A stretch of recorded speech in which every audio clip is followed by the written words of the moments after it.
Welcome back to the fifth plenary session on developing a synodal church. In this session, there are three papers, and I invite the speakers and Professor Emmanuel Ajus to chair this session. Professor Ajus holds a doctorate in theology from KU Leuven, Belgium. He pursued postdoctoral research in the field of bioethics at the University of Tübingen, Germany. He is a professor of moral theology and philosophical ethics at the University of Malta. Over to you, dear professor. Much for the introduction. We have an exciting and interesting session, and the key word is developing. The word developing, which shall be tackled in this fifth plenary session from three different perspectives. How leadership could be used as a service to develop a synodal church. Secondly, how this could be manifested and implemented on a diocesan and parish level. And thirdly, on the spirituality of communion. Let us begin with the first speaker, Professor James Keenan. I think Professor Keenan does not need so much introduction to the audience, but to follow the regular protocol, I will give a brief bio on Professor Keenan. He is the Professor Canisius Chair of Ethics, Director of the Jesuit Institute and Vice Provost for Global Engagement at Boston College, has edited and written over 25 books and published over 400 essays and articles and reviews worldwide. In 2003, he founded the Catholic Theological Ethics in the World Church, a live network of over 1,000 Catholic ethicists. The floor is yours, Professor Keenan. Richard Galati describes synodality as, quote, the central theological leitmotif of the Francis pontificate. It represents a genuine reception and development of the teaching of the Second Vatican Council, he writes. The method and the promise of synodality emphasize how it might guide the Church into a new way of discourse and even a new way of being, though one very connected to its own founding. Here in this paper, I want to argue that it might lead us into a new form of virtuous servant leadership. Just as all structures of virtue begin by first opposing the vices that are obstacles to those virtues, so too does those commenting on virtuous structures of leadership. Therein, they need to name vicious structures of leadership. Galati, for instance, notes, quote, synodality challenges a toxic hierarchy and invites fresh perspectives on public, ordered ministry in the Church, ordained and non-ordained. He adds, the principle of synodality also challenges the current shape of Roman Catholic episcopal governance. The Dominican Hervé Legrand also notes that authoritarian clerical ecclesiology, inherited from the long 19th century, is in a systemic crisis. Let me read that sentence again.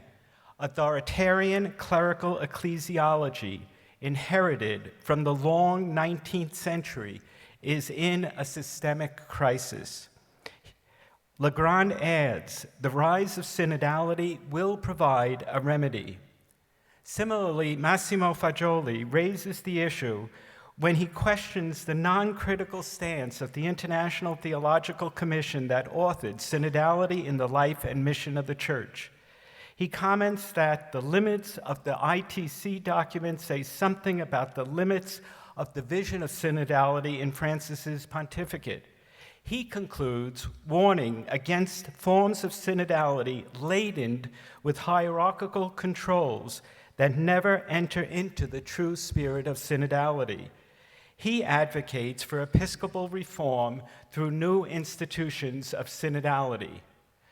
The greatest threat to synodality, therefore, comes from bishops. True synodality aims to make the communion of the church more present, more receptive to the Holy Spirit, but it also has an added effect of developing a notion of servant leadership that has not yet, in any way, been universally embraced. Last year, I wrote in Theological Studies on the toxic culture of the hierarchy, which I call hierarchicalism. I argue against the frequent use of the concept of clericalism, arguing that it's inadequate to capture the true focus of needed reform in the church. Clericalism leaves us examining the culture of priestly formation and never really prompts us to look at the culture of episcopal formation. I propose we start considering the need to reform the episcopacy. So last night, for instance, we heard 3 papers on the formation of our priests through seminary formation. We need much more than 3 papers on the formation of our bishops. We need, therefore, I think, to distinguish clericalism from hierarchicalism. I think that this term clericalism is inadequate to capture this. And when we distinguish this, I think we need to distinguish it as really recognizing what clericalism is. I think of clericalism as precious priests who forget that they were called to be priests, but who understand themselves as elite. They are pretentious and self-important, but challenge a clericalist and you find a man who has very little power, though a lot of attitude. Challenge him further when you both realize he is without power, and he becomes a whiny, resentful young man. Challenge a hierarch, and you encounter a network of power, a firm wall of resistance with a wide variety of options.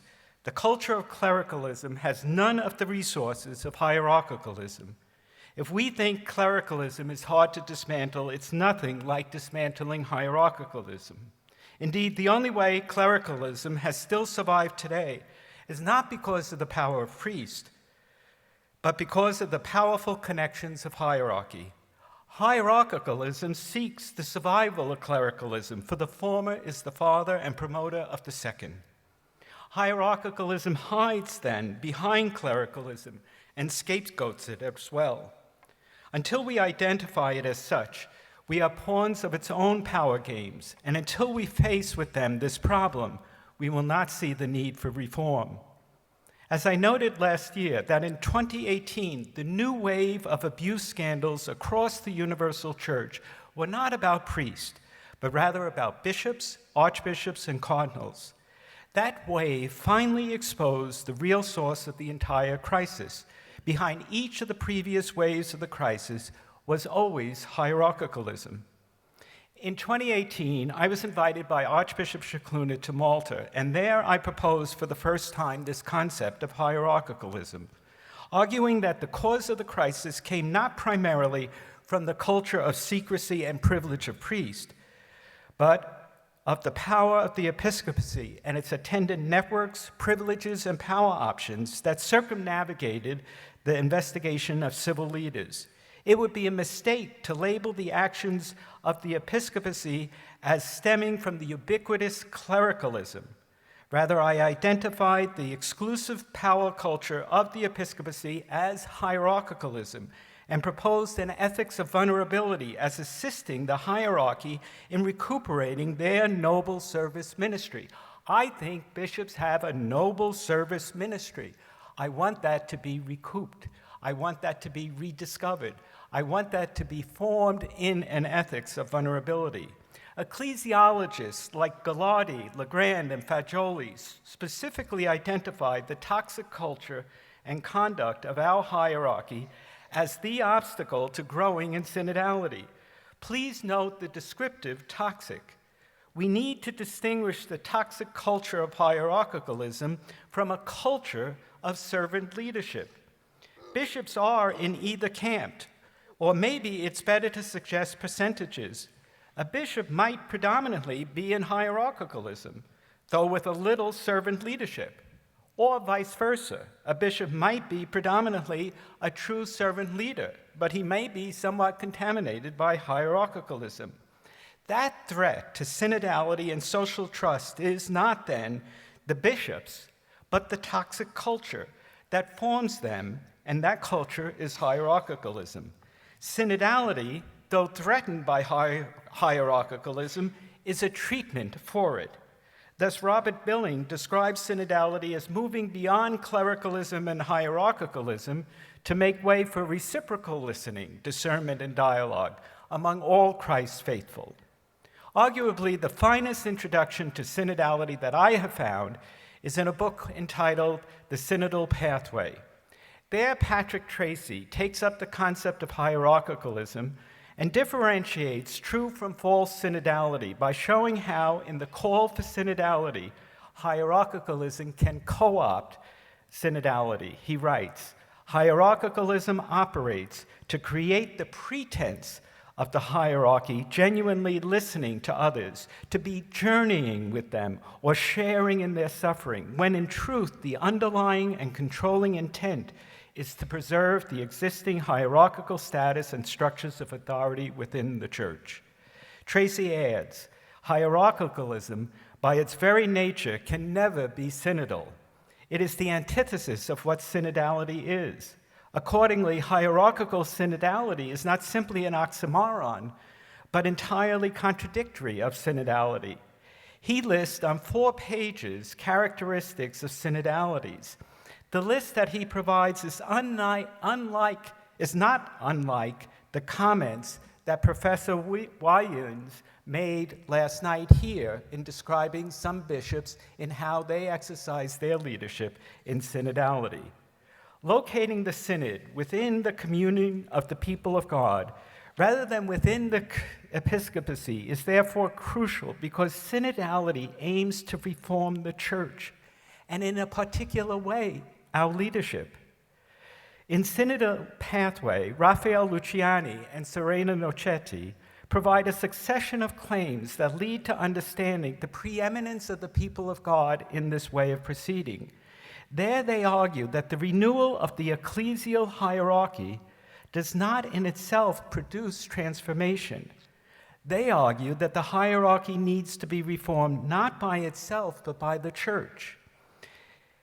That it needs to be, not by itself, but by the church. They argue that the synod has to be collegial, that we enter communion by a new way of being related to each other, where the people of God is the totality of the church. They advocate, therefore, a collegial synodality rather than a hierarchical one, and see the ecclesiology as synodal. Natalie Betquart argues in that volume that we can respond to and reform clericalism and hierarchicalism by sharing ministry in the church. She argues that reform of the clergy and the hierarchy can only be addressed by the whole people of God in the service of all. For her, the key to combat the toxic cultures within church leadership is the notion of servant leadership, a form of leadership that protects the synodal process, that protects the people of God, and indeed protects the hierarchy as they should be. Herein, the social trust of the church can be restored and furthered not only by reforming the church and her leadership that has alienated many already, but also by establishing a church of hospitality that welcomes through leadership. The synodal church is above all a church that allows itself to be led and reformed by the Holy Spirit, and that Spirit is always hospitable. My image of the synodal church is the upper room. There, the disciples were invited by Christ on the night before he died to have a meal with him. And they gathered by Jesus and with Jesus, who began their gathering by washing their feet. and teaching them through that, through his humility, to be hospitable. But after the death of Jesus, the disciples constantly returned to that room where the Spirit already was, and inviting them to come back and grieve. Luke tells us this, John tells us that they keep returning to the upper room, and they keep sharing their experience of the death of Jesus. And as they keep hospitably welcoming one another in to telling their different stories, the Spirit leads them further. And there in the upper room, they finally are able to recognize the risen Jesus, who himself welcomes them with a gesture of peace, welcomes them and allows them to see now by the Spirit in that room. Then, on the Pentecost, they're finally led from the upper room by the Spirit to a ministry of hospitality, where they preach Christ crucified, they preach the kerygma, and therein welcome the listeners into their community. First the Jews, and then practice the hospitality by welcoming in the Gentiles. This entire movement is all about hospitality and humility as the qualities of servant leadership. The Dutch Jesuit Jos Moens has worked much for a renewed understanding of the Holy Spirit, and he argues that synodality reconceptualizes the bishop's responsibility by situating it within the community of the faithful. In addition, as the Holy Spirit is the main actor in the synodal process, all the faithful, including bishops, have to listen to what the Spirit is saying, a task that requires the discerning of the spirits. As an ethicist, a point that Emmanuel Agius made yesterday, I would like to second what he suggested, and that is that we look to virtues. And I would like to say, as an ethicist, I think that the key virtues for servant leadership is humility, knowing my place in God's world. That's what I understand humility, knowing my place in God's world, and hospitality. These two virtues strike me as rather key for how we need to proceed. We need to see that in order to have servant leadership, all the faithful, especially the bishops, need to call us to heed the Spirit, both humbly and hospitably. As Moens writes, the hierarchy's role, how many minutes is that? 5 minutes. Oh, I'm just about done. As Moens writes, the hierarchy's role in taking decisions must be situated and lived in the context of the Spirit's leadership role, and it entails facilitating the listening process. Moens turns to synodality as a form of listening to and discerning the Spirit through a dialogical way of proceeding. That dialogical way of proceeding reminds me of the palaver ethics, so known in the African context. There is evident congruency between the African palaver ethics and synodality. The Nigerian Stan Chu Ilo notes, the African palaver is the art of conversation, dialogue, and consensus building in traditional society that can be appropriated in the current search for a more inclusive and expansive participatory dialogue at all levels of the church, of all levels of the life of the church. I'd like to conclude my remarks, therefore, suggesting that we look for a model of leadership in synodality by looking to other cultures, humbly and hospitably, that promote humbly and hospitably, listening, searching, and moving forward. Dynamic communities of grace that find in servant leadership models for all the peoples of God, especially our own bishops. Thank you. The next speaker is Christina Ken. She's from Singapore and teaches pastoral theology and leadership at various tertiary institutions and formation centers, including the East Asian Pastoral Institute in Manila. She's also a planning consultant for the Jesuit Conference of Asia Pacific and has accompanied a range of ecclesial organizations in leadership, management, and communal discernment. Her current research focus is on interdisciplinary methods for church-society dialogue. The floor is yours. Thank you. I'm really glad we're going into the pathway of development, because what we are talking about in theory and theology needs to be put into action. And parishes and dioceses are the very context where most of the faithful manifest and experience either the presence or absence of synodality. So developing synodality at these levels is very crucial. I will offer an overall framework for action which comprises 7 areas, each one entailing certain paradigm shifts. For a start, there is a need to review and perhaps even revamp formation for laity and clergy at all stages of their faith life and vocation. And this has to happen at the diocesan level as well as at the parish level. A major feedback in the consultation for the Synod on synodality is that many Catholics lack adequate catechesis and real-life experiences in their local church that are resonant with the ecclesiology and missiology of Vatican II. We need to take a relook at what is being done in formation, again, both at the parishes and dioceses.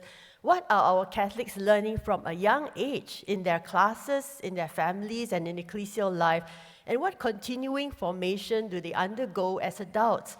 How is the seminary shaping its candidates? And equally important, what ongoing formation do pastors receive?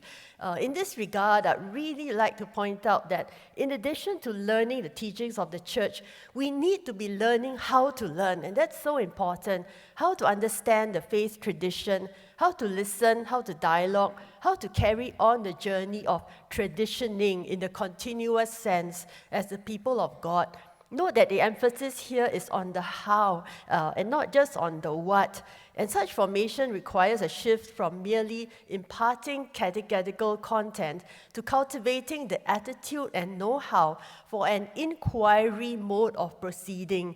And if ressourcement and aggiornamento are so central to synodality, certainly many of us growing up as young Catholics and adult Catholics never learned to do that. And so we have to learn all over again all these things. And the pedagogy itself has to be synodal, because the best way of learning synodality is by doing synodality. In the recent synod consultation, an overwhelming feedback was that people's direct participation in the process has enabled them to learn what synodality was all about. Learning also has to be lifelong and progressive, and this requires dioceses and parishes to exercise better coordination in their efforts. For the majority of the lay faithful, formation and synodality might be best done at the grassroots level at each parish, such as through basic ecclesial communities. There also needs to be a variety of modalities suited for people with or without literacy skills, or the ability to attend regular programs due to their remoteness or irregular livelihoods. At the diocesan level, efforts could then focus on formation in synodal leadership for the clergy, religious, and lay leaders, and on sharing formation resources, personnel, and curricula. The second area for action is about platforms for sharing and shaping ecclesial life and mission. No doubt each baptized person participates in the mission of Christ through his or her vocation in society, whether as parent, teacher, laborer, business owner, or citizen, etc. But at the same time, synodality implies that all the people of God also come together collectively to shape the life and mission of the church. Diocesan and parish pastoral councils and synodal assemblies are already some vehicles prescribed for these very purposes in theory. However, in practice, we know that they have so much room for improvement if it's practiced even at all in the first place.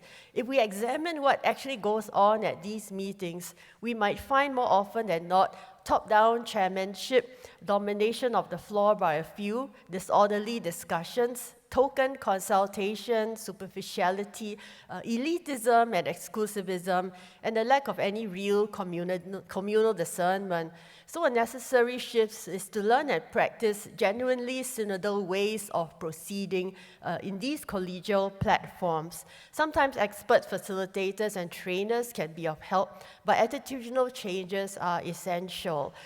Just as important, these major vehicles of synodality need to be complemented with a diversity of grassroots level associations, because these enable people to share their faith journey with one another, to support and accompany each other, and to be accountable for their co-responsibility for mission, so the Christian vocation would not be exercised in a private cocoon.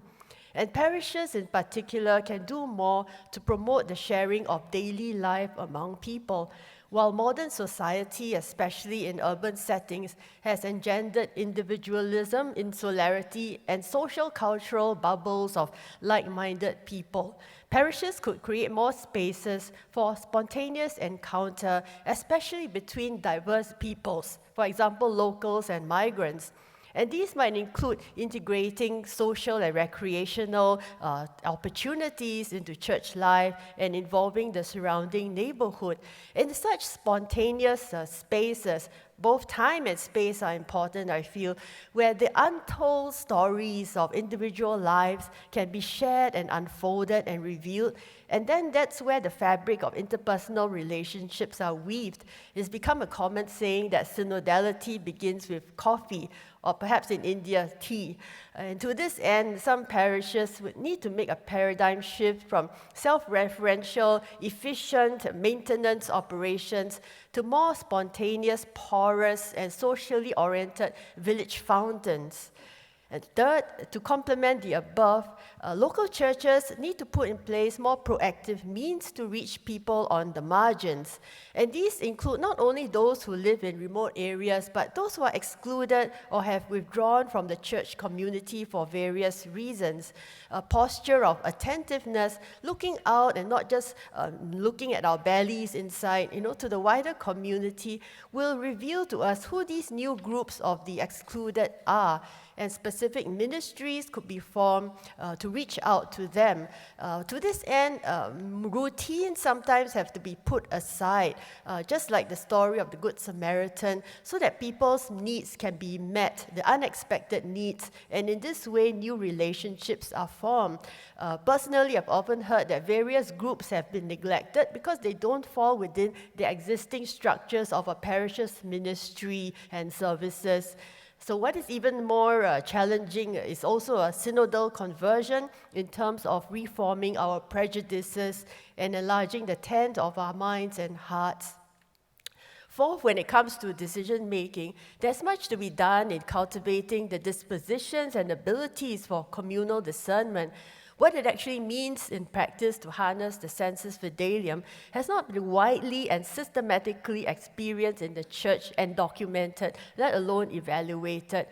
For now, for the time being, we know that some methods of communal discernment have come to light, and these typically include mutual sharing and listening, dialogue with the faith tradition, attending to the signs of the times, and critical appropriation of relevant fields of expertise, bringing all these into personal and communal reflection with a deepened understanding of foundational truths and attentiveness to how God's Spirit might be moving within oneself and the community.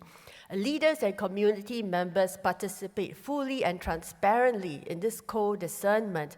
It usually falls upon specific leaders with formal authority to take the final decisions, but they must do so with continued transparency and discernment. Sometimes they need to discern the discernment. And thereafter, implementation, evaluation, confirmation or adjustment are equally important. And all these require discipline in terms of learning the dispositions and skills. And just as important are structures to enable participation and dialogue. And dioceses and parishes who have yet to practice this way of proceeding can start by learning the methods that are available, applying them to smaller scale issues first, and then gradually applying them to major undertakings such as pastoral planning. Another major area of change pertains to leadership. All too often, bishops and parish priests take upon themselves too much of the burden of leadership. Though official church laws hold them out to be ultimately responsible, these same laws frequently highlight that this responsibility should be exercised in a synodal and collegial way. At the diocesan level, for instance, there are provisions for a variety of people to assist bishops in their leadership role. Similarly, parish priests are encouraged to work with parish councils and teams, as well as foster the leadership contributions, the subsidiarity within the neighborhood groups, ministries, and various parish associations. Widening the tent of leadership not only enables pastors to avoid burnout, but more importantly, fosters the maturation of the community and honors the co-responsibility of all the faithful. It also creates more room for women, young people, and minority groups to take on leadership role. At the level of intermediate bodies, such grassroots organizations and leadership development, the principle of subsidiarity should be promoted. To strike a balance between centralized universal norms and control and local freedom and creativity, there can be platforms for regular dialogue between the center and the peripheries. The problem often is that they are not talking to each other. It can be borne in mind that no one is fully equipped for leadership. So leadership is something learned on the job whenever people are encouraged to step up with guidance and given room to make mistakes. The problem happens when the center or the top tries to control all so much in the name of orderliness and the right way of proceeding and avoiding mistakes. This just continues to engender an immature community. And finally, the liturgical life of a community is central to synodality. In particular, the celebration of the Holy Eucharist not only shapes people's understanding of synodality, but is the sacrament that actualizes synodality. However, there's much room for improvement even after the reforms of Vatican II. During the recent synod consultation, many people lament that they no longer find their local liturgical celebrations uplifting or meaningful. It might also be said that the pomp and pageantry seen at many Catholic masses, especially on festive occasions, tend to reinforce an elevated image of the clerical priesthood. More seriously, as highlighted in the synod consultation, increasing segments of people are feeling ostracized and excluded from the Eucharistic table for various reasons and thus from the ecclesial community. The Eucharist is supposed to be the apex of communion and the most august sacrament of Christ's unconditional self-giving to all. However, it seems to have become wielded as an instrument of exclusion. Arguably, this situation arises because the underlying issues are frequently approached from the lens of moral theology and on the person in question rather than on the part of the rest of the community. Perhaps the call of synodality now invites us to reconsider these issues with the help of other theological disciplines, such as perhaps a renewed theology of the Eucharist. The answers will not be straightforward, but synodality implies a pilgrim hermeneutic that is open to learning and discovering and rediscovering. In conclusion, underpinning all the above changes is the need for synodal conversion. As has often been said, changes in structures and programs are ineffective unless they are animated by an evangelical spirit and a culture of synodality. No doubt conversion is the work of God's Spirit and a necessary precedent to genuine outward change. However, it is not a matter of waiting until there's some evident metanoia in the hearts of leaders and community members before any action can be taken. Rather, like those who followed Jesus, we often start with tentative steps, maybe even skeptically, half-heartedly, and without full conviction. But let's try. We try something.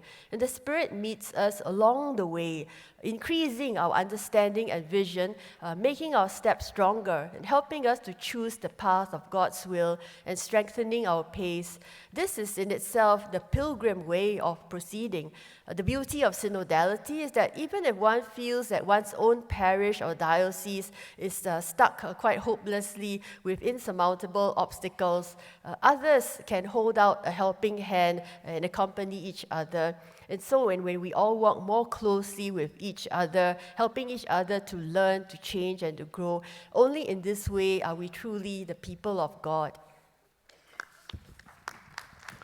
Our next speaker is Joris Gelthoff, who is a professor of liturgical studies and sacramental theology at the Faculty of Theology and Religious Studies, KUL Leuven in Belgium. He is the Vice Dean for Research and belongs to the Research Unit Pastoral and Empirical Theology. He also chairs the Liturgical Institute. In his latter capacity, he is also the editor-in-chief of a bilingual journal, Question Liturgique. Joris served as president of the Societas Liturgica for a term of 2 years between 2017 and 2019. The floor is yours, Joris. Thank you very much. In one of the books that I wrote, I consider the phenomenon of Liturgievergessenheit, of a forgetfulness of the liturgy in theology. And my greatest wish for all the beautiful theologies of synodality that we are currently developing is that it will not fall prey to this ancient element of Liturgievergessenheit. Because liturgy is as evident for faith and theology as water is to the fish. But sometimes the last thing that the fish discovers is the water. A second initial thought is that attention for the body seems to me very important. And I think that an embodied synodality can be equaled with liturgy. So in what I'm going to present, there are certainly resonances with what we have already heard in the talks of Margit Eckholt and also in Christina King. The common denominator of the four concepts composing the title of the present contribution, spirituality, communion, synodality, and church, is the Eucharist. I think a convincing case can be made that it is primarily the celebration and the living out of the Paschal mystery in its entirety which constitutes the very foundation for a fitting contemporary Christian spirituality, doing justice to Christ's unceasing call for union, restoration, and renewal. Ultimately, what is at stake in the Eucharist is the full transformation of reality as one knows it, so that the world becomes a better place to live for all humankind as well as for other species, not on their own, but together. Christians are constantly invited to share in this encompassing transformation process and to thereby collaborate with God's universal plan of salvation. As created beings, Christians and their church are at the center of the economy of salvation.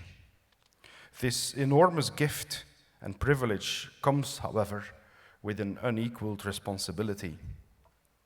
Any Christian spirituality has to deal with finding an equilibrium between a receiving attitude in gratitude and an active mode through solidarity and works of grace. Strangely enough, however, the liturgy of the Eucharist is rarely considered a primary source for the grounding and unfolding of thoughts like this. It is as if the Eucharist is treated as a child, about which the adults say things and take decisions without properly consulting it. For the present reflections, I intend not to make such a mistake, and in the spirit of synodality which Pope Francis stands for, first and foremost, to properly listen to the Eucharist. I have correspondingly structured my contribution in 4 parts. First, I will look at the Eucharist in its capacity as the point of culmination of Christian initiation. Second, I will dwell on the notion of the body of Christ, which has been key to developments in the bosom of the liturgical movement and whose potential for spirituality in support of synodality is today far from exhausted. Third, I will shed light on a concept which often remains unnoticed in commentaries on Vatican II's liturgical document, Sacrosanctum Concilium. Whereas active participation, actuosa participatio, is usually granted most attention, the liturgical spirit, spiritus liturgicus, is arguably equally important. Fourth and finally, I will weave together the threads from the first three parts into a brief reflection about, and some proposals for, a veritable spirituality of communion for a synodal church. Even if Vatican II did not say it in so many words that the Eucharist is a sacrament of initiation, it is fair to hold that this idea adequately renders one of the Council's most profound intuitions. For one does read in Sacrosanctum Concilium that in the liturgy of the Eucharist, grace is poured forth upon us from a fountain, that the Eucharist is a memorial of the Savior's death and resurrection, a sacrament of love, a sign of unity, a bond of charity, a paschal banquet, and that the faithful should be really involved in the celebration so that they should be formed day by day into an ever more perfect unity with God and with each other, so that finally God may be all in all. Moreover, Sacrosanctum Concilium ordered the reintroduction of the catechumenate for adults, divided into several stages. In the general introduction of the Rite of Christian Initiation of Adults, the RCIA, which concretely implemented what the Council had decreed with respect to the baptism of adults, it becomes clear that the Eucharist is indeed the point of culmination of the journey of faith that starts with the catechumenate. It is also made clear that the Eucharist is intimately and intrinsically connected with the sacraments of baptism and confirmation. I quote, "The three sacraments of Christian initiation closely combine to bring us, the faithful of Christ, to his full stature and to enable us to carry out the mission of the entire people of God in the church and in the world," unquote. Thus, a greater awareness of the processional character of individual liturgical celebrations, as well as of the liturgy as a whole, permeated the Church in the wake of the Second Vatican Council. Furthermore, it is noteworthy that the link between the liturgy and the Church's mission is made explicit, even emphasized. This suggests that the logic of a strict division between inside and outside, us and others, private and public, as well as some other similar binaries and dichotomies, is firmly ruptured. The Eucharist, then, is badly understood if it is made into an identity marker to sharply distinguish between groups. Rather, the Eucharist is something to grow into together, and it is never too late to start with that or restart with it. The idea of growth is also beautifully captured by the image of the body of Christ. However, both in theology and spirituality, the body of Christ is more than just an image, of course. It is both a metaphor and a concept, with deep roots in the liturgy and wide ramifications in theology. The biblical tradition already, and Paul in particular, have developed and elaborated upon the notion. The intriguing thing about imagining the bond among Christians, as well as of the bond between Christians and Christ in terms of belonging to the same organism, is that it allows to combine the best parts of realities which are often considered opposites, cohesion and system on the one hand, and vitality and dynamism on the other hand. Often a system is associated with rigidity and a lack of opportunities for development. Systems are often believed to hamper evolution and are above all taken as that which one needs to emancipate from. Vitality, on the other hand, usually stands for the ideal to strive for, as it guarantees cheerfulness and commensality and is connected with the good things of life. Systems, however, are not only bad, and vitality not always good and proportionate. The concept of an organism keeps the best of the two together. The body of Christ, then, is all about vital connections, a dynamic cohesion, and real togetherness, or indeed communion. The notion of the body of Christ was rehabilitated in the spiritual conferences and recollections led by Dom Columba Marmion, an Irish monk who lived in Belgium in the late 19th and the early 20th century. From there it found its way to the thinking of Dom Lambert Baudouin, who initiated the liturgical movement in Western Europe, and to many other thinkers and currents of thought not to mention the Nouvelle Théologie with its attempt at ressourcement.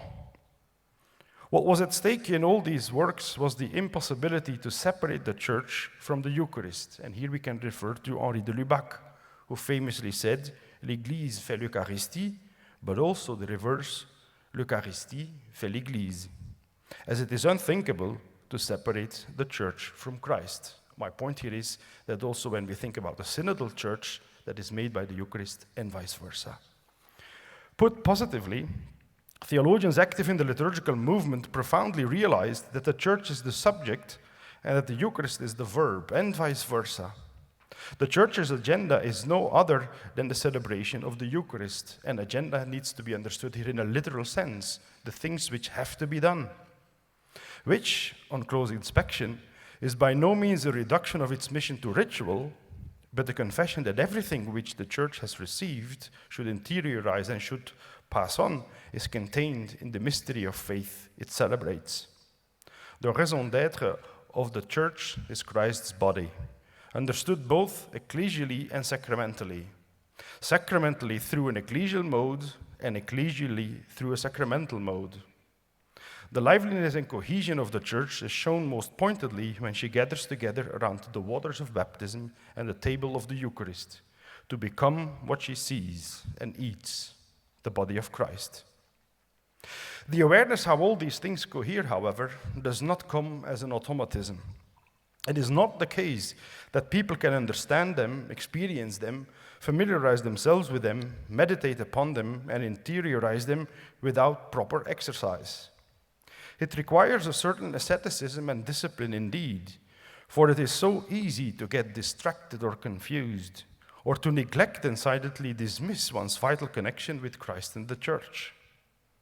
An active participation in the celebration of the Paschal mystery in all its dimensions is by no means evident. It is at this point that the concept of the liturgical spirit can be of immense help. Vatican II desired that the liturgical spirit permeate every member of the church, both laity and clergy, both teachers and students, both persons and institutions, both thinking and acting. In the reception history of the Council, this aspect has sadly been somewhat overlooked, but it is nevertheless of immense importance today. For what it means is not just that people develop a finer sense for style and ceremony, although that wouldn't harm in many contexts, but above all that vital connections be made between the exteriority of the liturgical rites, their intimate theological core, and people's lived lives, including their existential questions, joy, doubts, and sorrows. In other words, the liturgical spirit is there to turn the liturgy into spirituality and to lead spirituality back to liturgy. Clearly, there is still a lot of work to be done by the liturgical spirit. It can be interpreted as the power behind the indefatigable invitation to join the celebration of the mysteries, in which the work of our redemption is set forth. A thorough initiation into them, a full and active participation in them, as well as a lifelong reception or continuation of such engagement constitutes a solid basis for any spirituality of communion. Through the liturgical spirit, one learns how communion is established and maintained, not only with other celebrators, but also with Christ. Even inasmuch as the Eucharist is indeed the common denominator of the four notions of communion, church, synodality, and spirituality, because it underlines as well as bundles all of them, a case can be made that its unique status deserves to be more vigorously promoted, both in theological reflection and in concrete pastoral contexts. The Eucharist's uniqueness, however, needs to be carefully understood. First and foremost, the Eucharist is not an exclusive possession of Christians, something they hold and treasure and keep away from the unworthy. Such dividing lines between people, based on cultic arrangements, were severely interrupted by Christ himself, and can for Christians under no circumstances be upheld. To the contrary, the Eucharist is there to enhance the unity among all nations. Therefore, the United Nations, for me, is not so much an international political body, but a truly Eucharistic program or vision. Second, the Eucharist is not unique in spite of its being universal, but precisely because of it. There is only one Eucharist for all of humanity and for every time, epoch, and generation. That is why so many prayers in different liturgical rites end with the fascinating formula in Saecula Saeculorum or Per omnia Saecula Saeculorum, or their equivalents, of course, in numerous vernacular languages.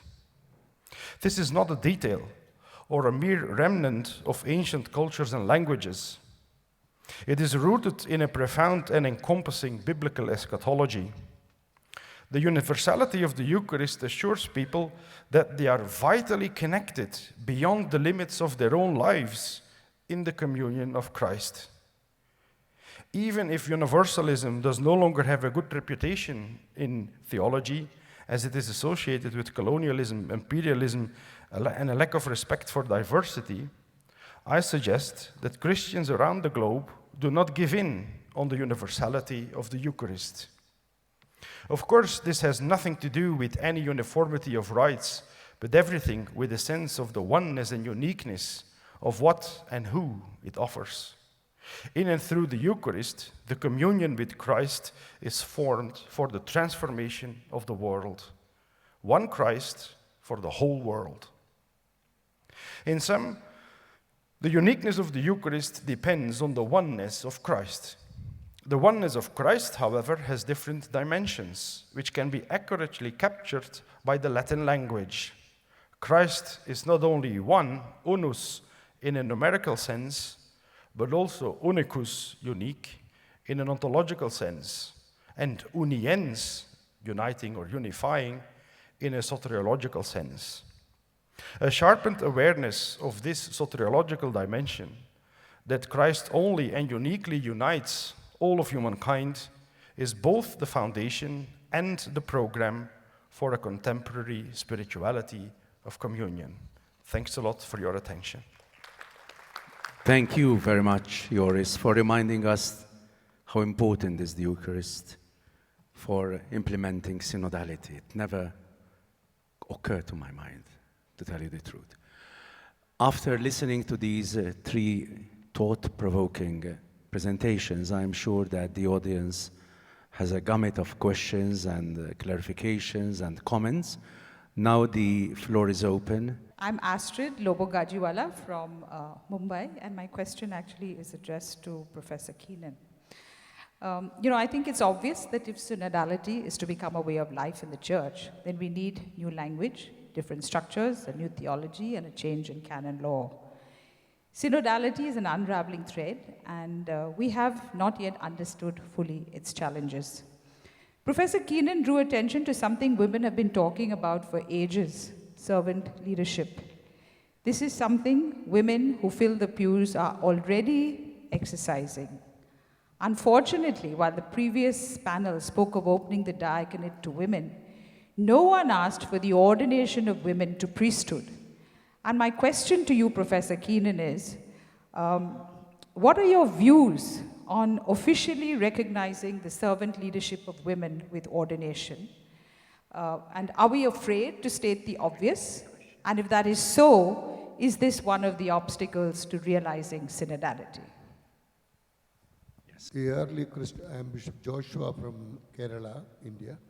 The early Christian community had a synodal structure, you see, sharing, caring one another, and it was a Eucharistic community developed. Eucharist makes the church. Eucharist unites the church. Eucharist transforms the church. Hence, we have to be Eucharistic-minded people for a transformation in us. As Christ is coming to our heart, I live not as I, but Christ lives in me. That Christian presence not only in me, in others also I should recognize. So listening them, walking with them is practiced from the early Christian community onwards. Now we have to put it into practice more vividly through the Holy Eucharist. I appreciate very much your presence. I'm Sister Joanna D'Souza from the Daughters of St. Paul, Pauline Sisters, Mumbai. I would like to address this question to all the three speakers because it deals with communion in the light of Acts chapter 6, where the ordination is spoken of. Ordination to service, diaconia, and all three of you have very methodically spoken about communion. So I would like the opinion of all the three of you whether this ordination to service in any way brings in ranking. There is a tendency in the church, I have seen in India mostly, there is a ranking. The ordination to diaconate or to the priesthood or to the episcopate is an ordination to diaconia, which is implies they must lead to koinonia, which all three have spoken of. So, in the light of the synodal journey which we are making, can the three of you speak of this ranking, which is very much obvious in the church? And I am speaking from reading of Professor Thomas Brenthal, who has written about this in the Anglican Review. Thank you. One issue that I've been writing on for a while is actually about women as cardinals in the church. I've been looking for years. I remember, we've always had the practice that lay men were made cardinals in the church. And then in order to make sure that they were adequately trained theologically and not some pope's nephew, we decided that they should be ordained. But this was so that we could say that they had a certain maturity and they were somewhat educated. So the reforms that we have now that require ordination to be a cardinal strike me as not that much of an issue. I know that there were rumors at the death of Pope John Paul II that he had actually asked whether Mother Teresa wanted to be a cardinal in the church. The question there being raised, and a number of cardinals actually saying that they had heard that as well. My point is, I do think it would be exciting to see some women cardinals, not ordained, but to actually be involved in the governance of the church. I would like to see more and more leadership in the church. So why? Because I think that we have punitive structures. Astrid, I see you nodding no, that you want me to say I'm for the ordination of women. I think that the real issue is the way we treat one another in the church. And I'm not going to put myself in danger yet again. I do this often enough. I'm more interested in changing those structures. You think that the structures are going to change by the ordination of women. I'm saying the structures are going to change when we actually take on what authority in the church is. So I'm with you, but I stand in a different place. Yes, the idea of a ranking, I think that we hardly need any more proof that there is indeed different kinds of rankings within the church.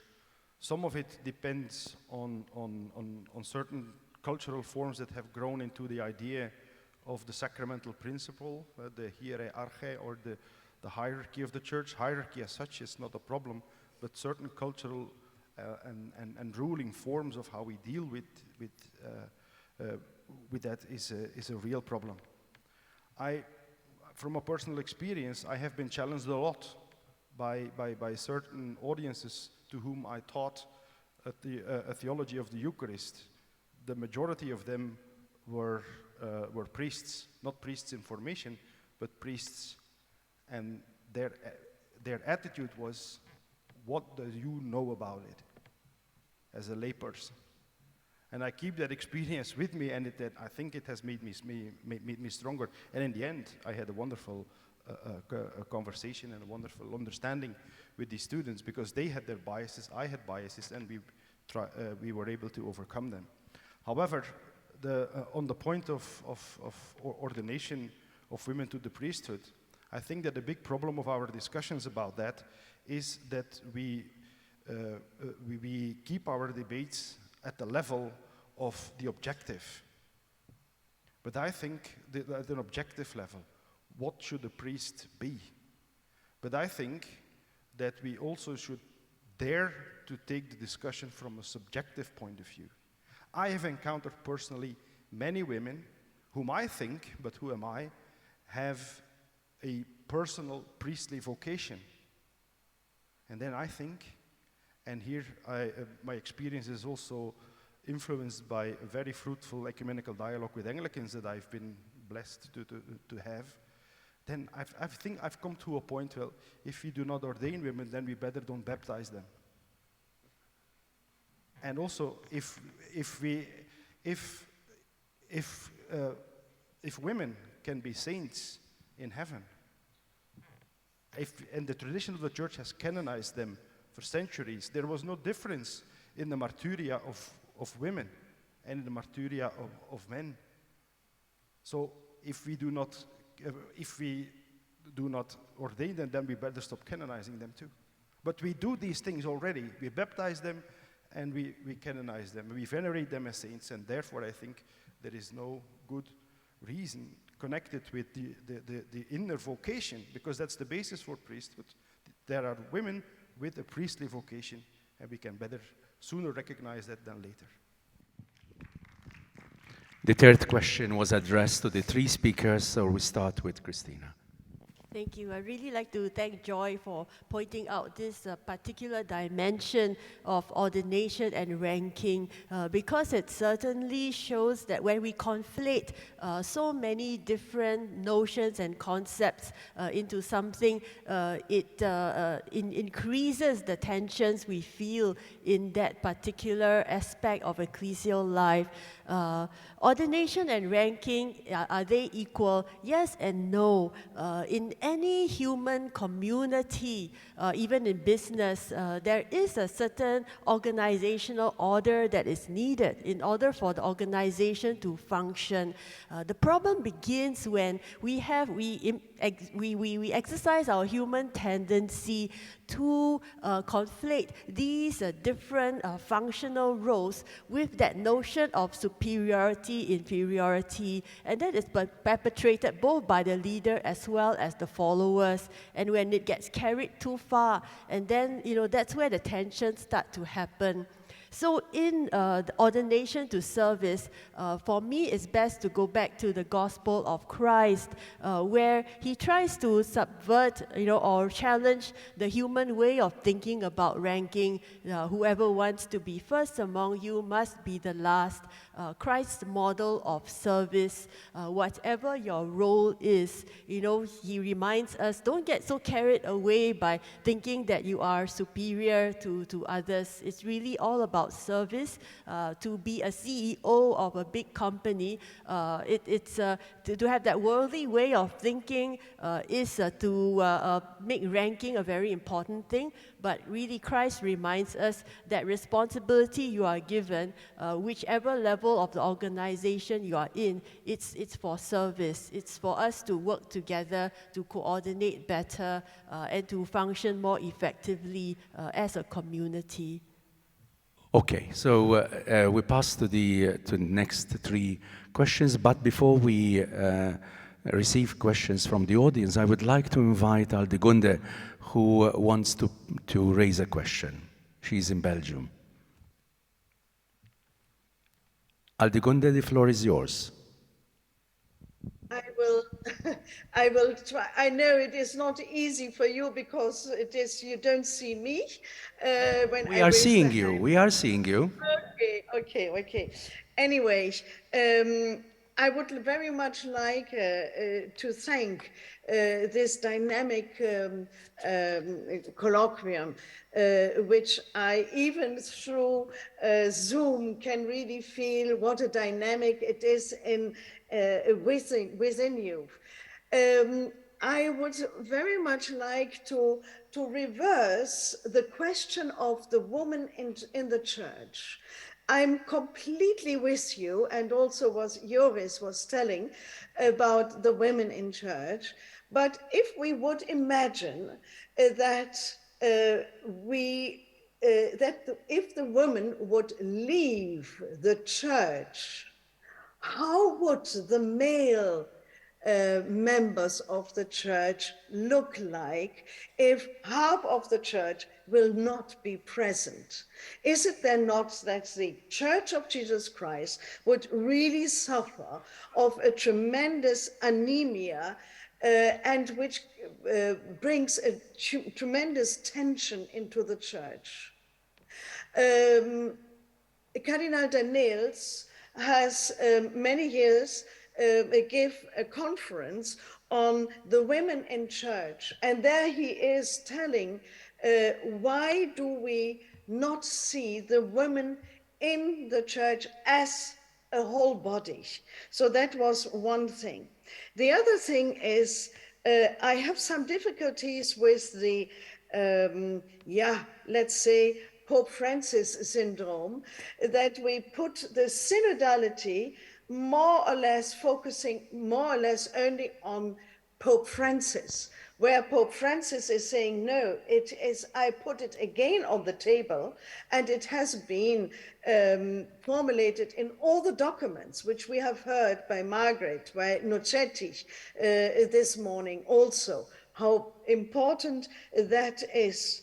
And that creates, for me, in my experience working in the church in Europe, that provokes a tremendous dissatisfaction of bishops who are against our Pope, and because they are linked to against the synodality because it means against to the Pope. I think we have to be very careful and not put the synodality entirely towards what the Pope has launched. I think we have to be very grateful to him that he has put it on the table so strongly. Another thing which I wanted to say was the word of change. That is a little bit in the same direction. When I'm working with European bishops, they are afraid of the word change. That is for them, and that provokes also a separation between those who want to bring the church forward and those who stick and to have a very unmovable way of thinking of church. So could we not more take the word maturity or bring forward to it? And that means bring forward is in the synodal, is in the sensus fidei and in sensus fidelium. That is to bring the church forward in a dynamic way. So these are my three comments, which I can invite you if someone of the speakers want to answer to this. Thank you so much. Professor Keenan. One of the purposes of Synod is to do away with clericalism and hierarchicalism. And the synodal process, which started at the grassroots level from the people of God, asking their concerns and submitting to the bishop. The concerns or the findings of the grassroots level, parish level, will those findings be truthfully submitted to the synod by the bishops? Because the question is, the bishops and priests, they enjoy clericalism and hierarchicalism. And will they question themselves?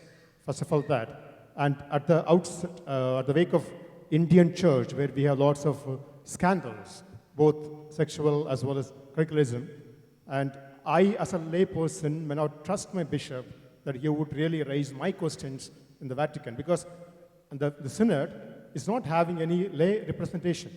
Only bishops are there. So my voice will be subdued and drowned in the cacophony and clamor of bishops' voices. So how do you respond to that? I'm Delfo Canceran from the Philippines. This is addressed primarily to Professor Keenan.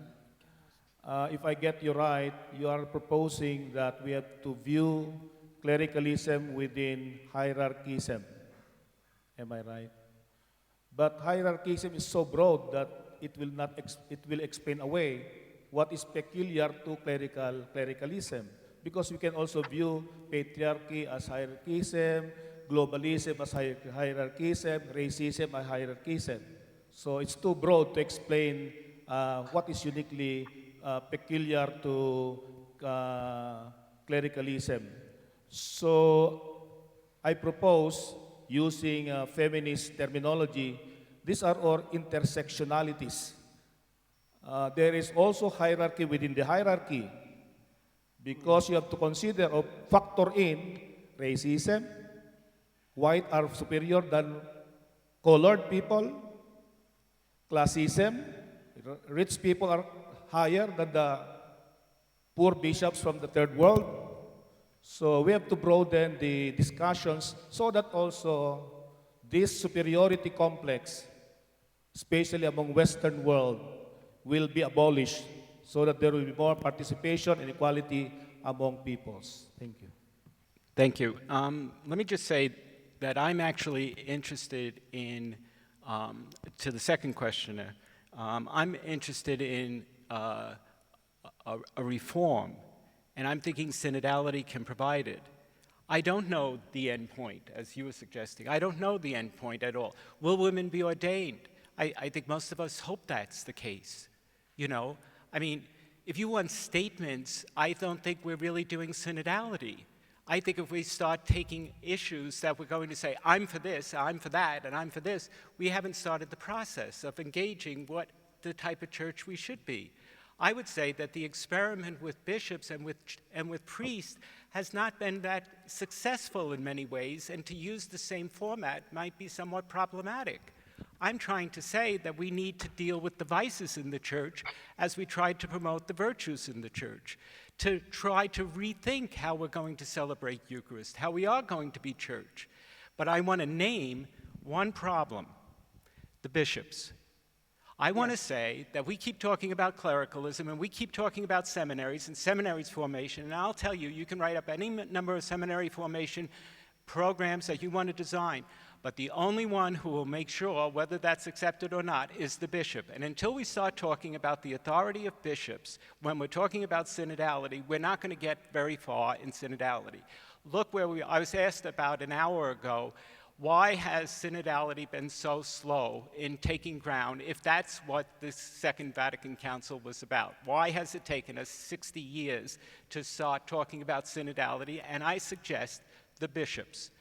So I'm trying to say, as an ethicist, it's important to identify what are the obstacles for how we can proceed. You want ordination of women? Fine. I would like to see discussions like that being able to be held in our church without punitive sanctions and a variety of other ways. But I'm interested in a lot more. I'm interested in all sorts of issues on sexuality, in terms of gender. I'm interested in questions on poverty. All these things that we realize that we encounter obstacles. And where are the obstacles coming from? The authoritative structures that we have that we need to attend to. That's my main point. So, yes, I can go into intersectionality, but you know what? I want to target the bishops. So what am I going to say? Am I going to use something? No, I'm going to say hierarchicalism, because I think that culture needs to be dismantled.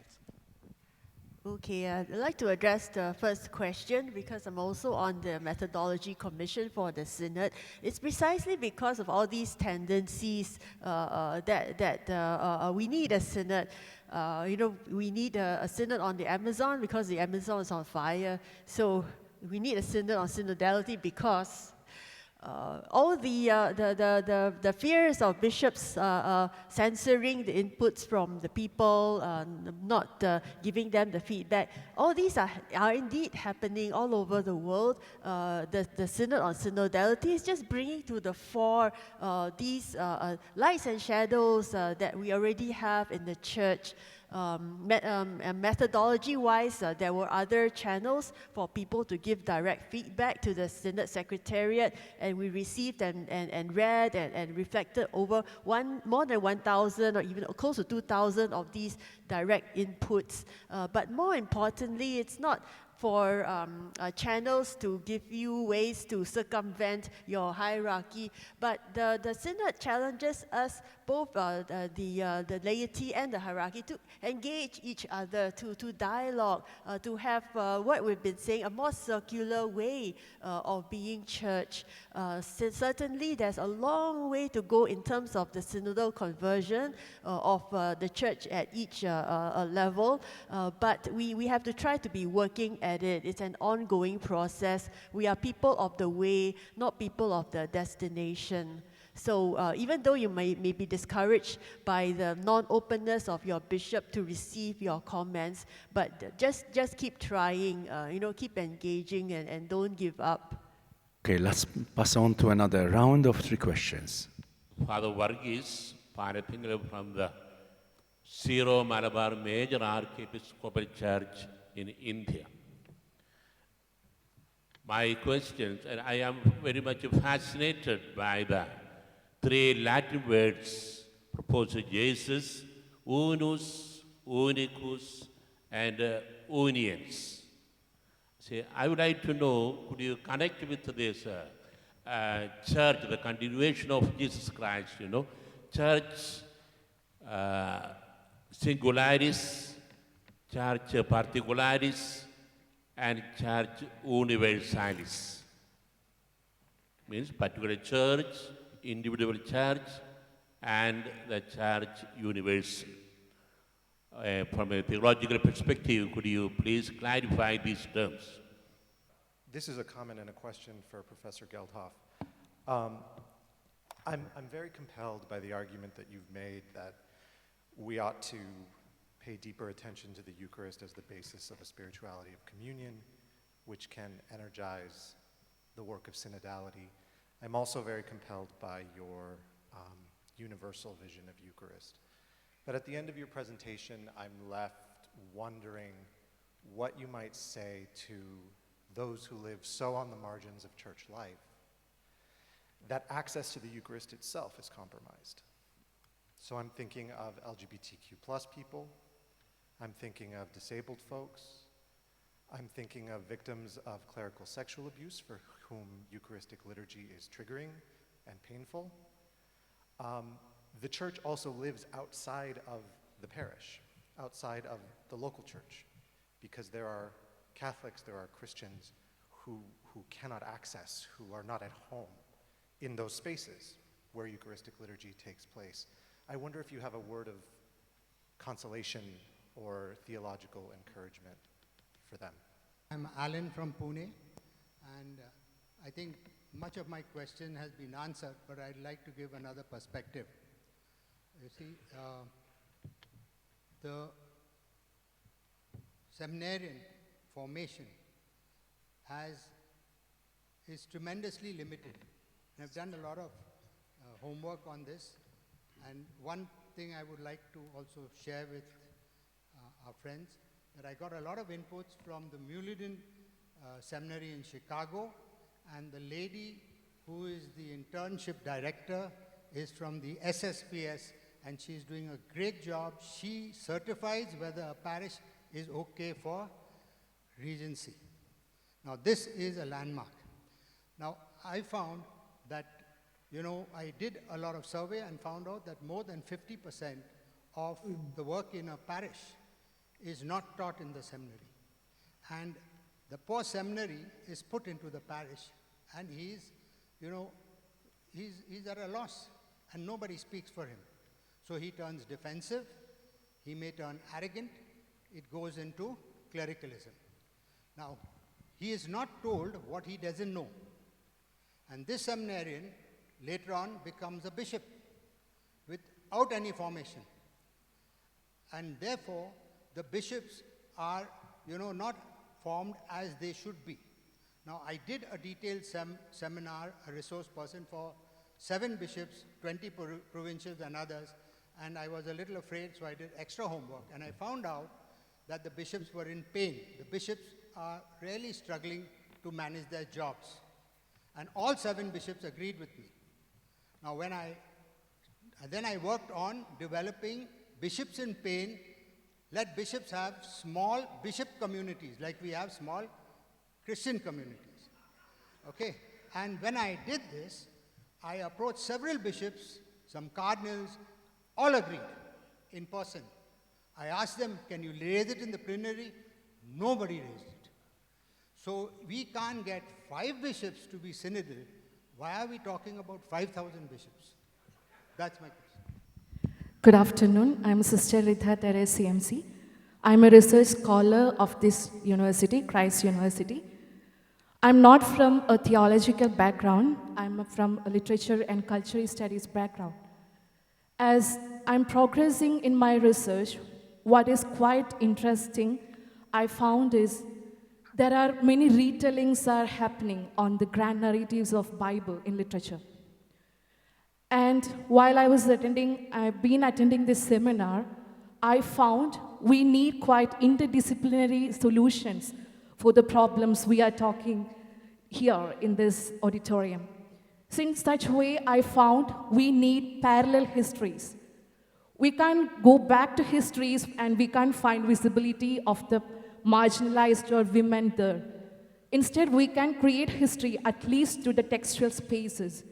So as a scholar from the discipline of literature, I found that kind of interdisciplinary approaches are still relevant for the problems which we are addressing today. One another example that quite interesting is about The Chosen.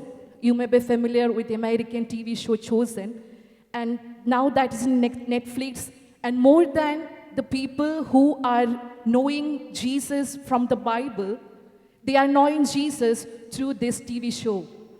So Jesus is more popular in popular culture or other disciplines than the Christian theological or our established context. So why can't we think and why can't we collaborate our solutions like that? Because I know we can't go back to the structures and we can't find anything there. But parallelly, we can do many things. So that's my suggestion. Thank you. So the idea of 3 levels is the singular, the particular, and the universal church. It's actually another kind of distinction that is made here between the unus, the unicus, and the uniens. And I'm sure if we reflect more deeply about how they can be connected, we can come up with very fruitful theological ideas. But I think that they belong to a different register, so to speak. Yet there is another very interesting threefold, another interesting register that will help me answer the question about a more inclusive Eucharistic celebration. There is a famous book on the Eucharist that came out very soon after the liturgical reforms of in the Roman Rite. That is, the German terms are Vollzug, Gestalt, and Wesen. So there is the level of the celebration of the Eucharist. There is the level of the liturgical shape, the liturgical tradition within which an individual celebration has to be situated. And then there is the essence of the Eucharist. Now, I've seen much theological work where these 3 levels are blurred, and I don't think that is a good thing. So, in response to the question of how can how can communities that celebrate the Eucharist reach out more convincingly, more really, and more profoundly to those people who are marginalized in the church, that is a very difficult one. But I dare to think, and I hope that it is not the Eucharist itself that is to blame here. I think that there are a lot of patterns and factors in the cultures and the societies and the education that we have received that have filled us with prejudice towards many people, towards many kinds of people, and we need to break them down in order for our Eucharistic communities to become more diverse and more inclusive. And the reflection about, this is something that can concretely help, I hope, is that the reflection about who is the subject of the Eucharist, who is celebrating the Eucharist. Actually, it's Christ. It's not us. So there is a lot of mistaken attitude, I think, that thinks that it is us who are celebrating the Eucharist. That it is, in other words, that the subject of the Eucharist is the congregatio fidelium, is the coming together of the individuals who are there. The Eucharist itself teaches that it is always the congregatio fidelium together with the communio sanctorum. It sets itself in conjunction with anyone whom you pray for the departed, for the ones who love, for the ones who are excluded. And in that prayerful way, they are and should always be part of the Eucharistic assembly. But in terms of real assembling people, I think there is a lot of work to be done. I think that the question on interdisciplinarity is rather key. I mean, what we've heard is from a pastoral theologian, a sacramental liturgical theologian, and a moral theologian. I think that, like yesterday, we heard different voices, different foundational voices, and I think interdisciplinarity is the key. I want to acknowledge, though, that the questions on interdisciplinarity are coming from a new generation. And I think that the key to synodality will be through interdisciplinarity, an appreciation of the different gifts, but trying to figure out how we can weave hermeneutics together so that we do have a new vision. I think what I'm concerned about is how far forward we're willing to look by trying to create structures that will enable us to enjoy that vision. Yes, last comment.